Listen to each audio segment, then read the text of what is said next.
अस्सलामुअलैकुम। News analysis की एक नई एपिसोड के साथ मैं हूं सैयद आरिफ बहार। नाजरीन, मेरे सामने इसराइल के एक थिंक टैंक ओ इम्पैक्ट, ये एनजीओ है, एक थिंक टैंक है जो निसाब के हवाले से काम करता है दुनिया भर में।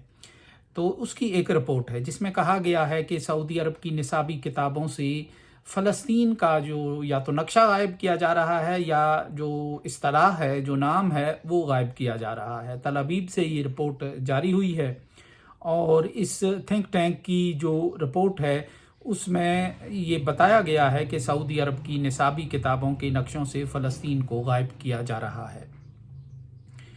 और इस रिपोर्ट में गुज़श्ता 5 बरसों में सऊदी निसाबी किताबों में तब्दीली का जायज़ा लिया गया है और रिपोर्ट में 2019 और 2024 के दरमियान शाया होने वाली सऊदी अरब की 371 निसाबी किताबों का जायज़ा लिया गया है और हटाए गए मवाद और तब्दीलियों की निशानदेही की गई है। 12वीं जमात की एक किताब है, उसमें सहूनियत को नस्ल परस्त तहरीक कहा जाता था। ताहम अब जो 2023 में निसाब सामने आया है उसमें ये जुमला और ये चैप्टर हज़फ कर दिया गया है। इसी तरह एक और निसाबी किताब से फ़लस्तीन काज के बारे में पूरे एक चैप्टर को हटा दिया गया है।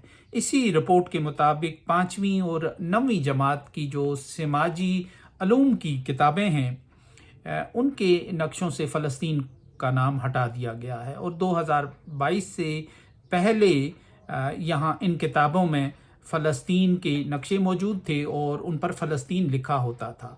ये सऊदी अरब में एक जो आने वाली एक तब्दीलियों के एक सिलसिले का एक हिस्सा है। सऊदी अरब अपने लिए, अपनी जनरेशन्स के लिए किस तरह का निसाब मुरतब करता है ये हमारा मसला नहीं है। वो ज़्यादा बेहतर अंदाज से जानते और समझते हैं कि उन्हें किस तरह और कौन सा निसाब अपने आने वाली जनरेशन्स को पढ़ाना चाहिए। लेकिन ये यूं लग रहा है कि जो फ़लस्तीन का इशू है उसकी परसेप्शन चेंज करनी है, उसकी डायमेंशन चेंज करनी है और उसके बारे में जो एक तासर रहा है, एक जज्बाती तासर रहा है मुस्लिम दुनिया में, उसको रफ्ता रफ्ता कम करना मकसूद है। और फ़लस्तीन के ये इसे यूं एक तहलील किया जाना मकसूद है। और चूंकि सऊदी अरब से जो ट्रेंड चलता है वो टॉप ट्रेंड बनता है पूरी मुस्लिम दुनिया का, सिर्फ मुसलमान मुल्कों के अंदर ही नहीं बल्कि मुसलमान मुल्कों से बाहर जो आबादी है मुसलमानों की मगरब और यूरोप में, वो भी उससे उससे असरात लेती है। क्योंकि जो रुझानात सऊदी अरब से गुज़श्ता दहाइयों में शुरू होते रहे वही रुझानात पूरी मुस्लिम दुनिया पर मुरतब होते रहे। और 9/11 के बाद दुनिया ने ये जान लिया था, मगरिब ने, कि अगर हमने मुस्लिम दुनिया को बदलना है, जमहूरियत का वहाँ सौदा बेचना है, तो हमें सऊदी अरब को बदलना होगा। सऊदी अरब में जमहूरियत का सौदा तो वो बेच नहीं सके, लेकिन लिबरलिज्म का जो उनका ठेला था वो खासा कामयाबी के साथ चल रहा है, उस पर जो सौदा था वो बिक रहा है। अब हमारे लिए मसला ये नहीं है कि सऊदी अरब के निसाब में फ़लस्तीन को कहाँ रखा गया है। अरब ममालिक बेहतर जानते हैं, ज़ाहिर है कैंप डेविड के बाद ही अरब दुनिया ने फ़लस्तीन के बारे में बदलना शुरू कर दिया था।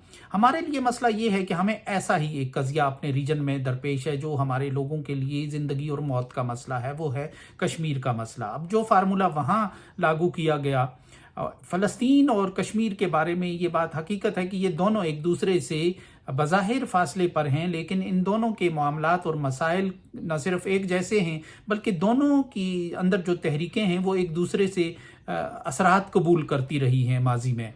और अब जब से भारत और इसराइल स्ट्रेटजिक पार्टनर बने हुए हैं तब से इनको टैकल करने का जो तरीका है उसमें भी एक हम आहंगी आ गई है। तल अबीब और दिल्ली के दरमियान एक मुश्तरका स्ट्रेटजी अब बनी है इन दोनों मसाइल को टैकल करने के लिए, बिलखसूस 9/11 के बाद, क्योंकि वो ये समझते हैं कि ये एक माइंड सेट है, एक जहनीत है जिसका हमें सामना करना पड़ रहा है। तो ऐसे में ये जो अमल सऊदी अरब से शुरू हुआ है, इस बात के खदशात मौजूद हैं कि रफ्ता रफ्ता पाकिस्तान की निसाबी किताबों से भी कश्मीर के साथ यही सलूक होना शुरू हो जाएगा और कश्मीर को गैर अहम बनाया जाएगा। कश्मीर के को निसाबी कुतब से رب پہلے کم کیا جائے گا اس کا درجہ، اور رفتہ رفتہ وہ ایک قصہ پارینہ بن جائے گا، اور یوں لگے گا کہ پاکستان کی آنے والی جنریشنز کو کہ کشمیر اس خطے میں کوئی تنازع موجود ہی نہیں رہا، تنازع کے طور پر موجود ہی نہیں رہا ہے۔